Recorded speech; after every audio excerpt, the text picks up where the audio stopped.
मेरा कहने का मतलब यह है कि खेती तो खेती है, परंतु उस खेत से किसान का एक नाता है।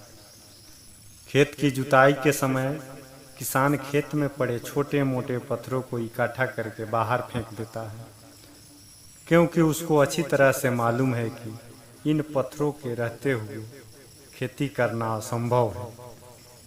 उसी प्रकार आप भी एक मनुष्य रूपी किसान हैं, और यह जो समय आपको मिला हुआ है यह है आपका खेती।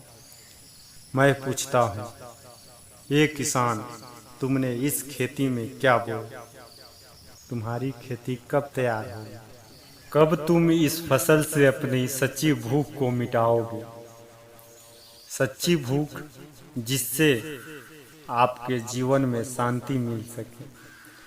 आप भी अपने जीवन के अंदर उस किसान की तरह ऐसे खेती करें कि आपको भी फसल तैयार हो और जीते जी तैयार हो, मरने के बाद नहीं। मरने के बाद तैयार होने से कोई फायदा नहीं है।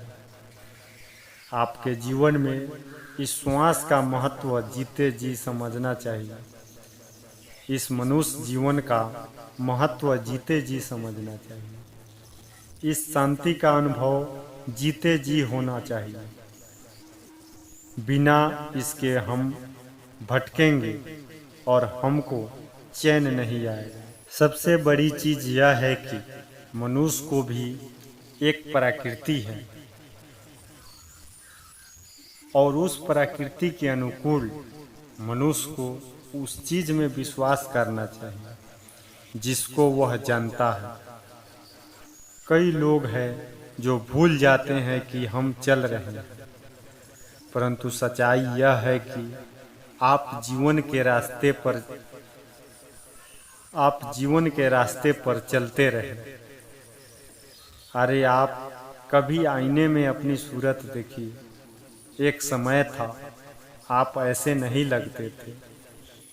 तब आप छोटे से थे, आंखें कुछ दूसरी तरीके की थी, कान कुछ दूसरे तरीके के थे, नाक कुछ दूसरे तरीके की थी, आपके दांत भी अलग तरीके के थे।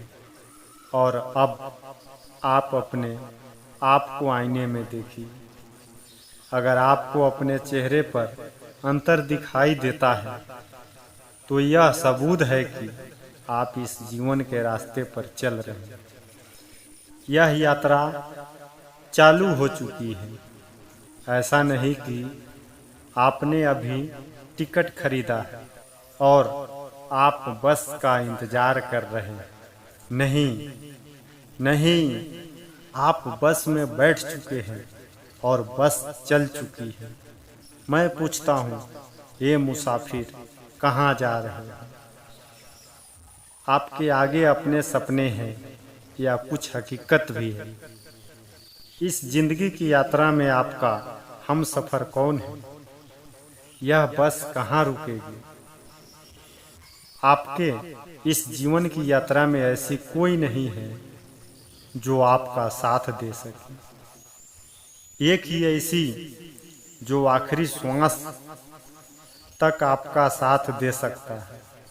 एक ही है जो आखिरी समय तक आपका साथ दे सकता है, और वह है अलख पुरुष अविनाशी परमपिता परमेश्वर, जो आपके अंदर विराजमान है।